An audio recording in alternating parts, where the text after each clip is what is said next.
News Center Maine is partnering with the Maine Monitor to bring you some of the reporting being done by journalists at the nonprofit independent publication. We are featuring one of their stories each Monday. Today, we're talking about how Maine farmers could be impacted by a freeze in federal funding. This video is from a protest held by local farmers earlier this month. The Trump administration has paused the distribution of roughly $19 million to farmers across Maine. And now those farmers are grappling with how to respond to these changes. Adrienne Washington reports on rural communities. The Maine Monitor just published her story over the weekend. Adrienne, thanks so much for being in here. Thank you for having me. Okay, let's start with this. There have been several funding cuts that have impacted farmers in Maine, but you focus on two specific areas. So can you tell us what some of these funds actually supported before they got cut?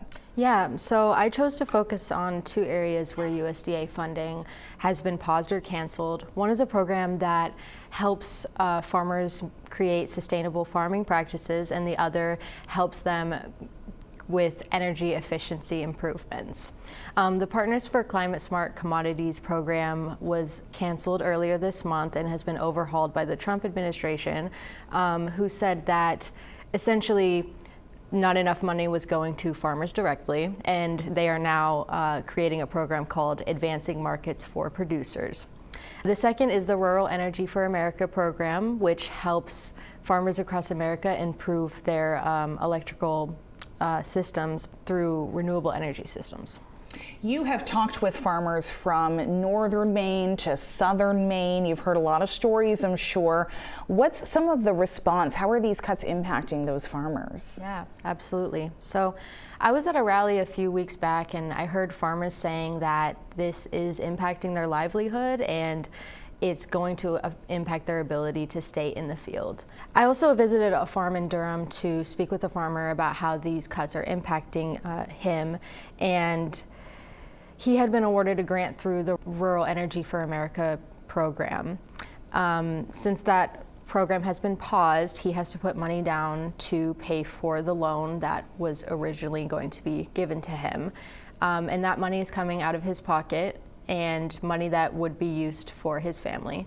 I spoke with him and his wife for a long time, talking about how this could impact them, and the bottom line is for them, they're going to continue doing this work, but it might not be pretty. You told me too, and I know I'm kind of putting you on the spot here, but you told me before we started filming that you spoke with someone who truly cried because of their fear of what this means for owning their farm. Yeah.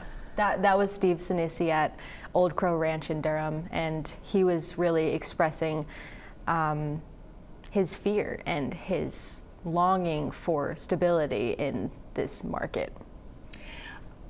I want to talk about this. How has Maine's congressional delegation responded to some of these cuts? Yeah, absolutely. There have been a lot of questions as to why this funding is being clawed back, but Representative Pingree has been outspoken, saying that she's going to support farmers in this effort. Senator Angus King has also co-sponsored the Honor Farmers Contracts Act, which would essentially require the USDA to pay back any existing contracts that they have signed, because the case right now is that contracts have been signed and farmers are still waiting on those payments. We'll see what happens, but it's sure to be an ongoing debate. Something you'll probably be following, I'm sure. Absolutely. Adrienne, thank you for coming in and talking to us about it. Thank you for having me. You can read the full story and much more at themaine-monitor.org.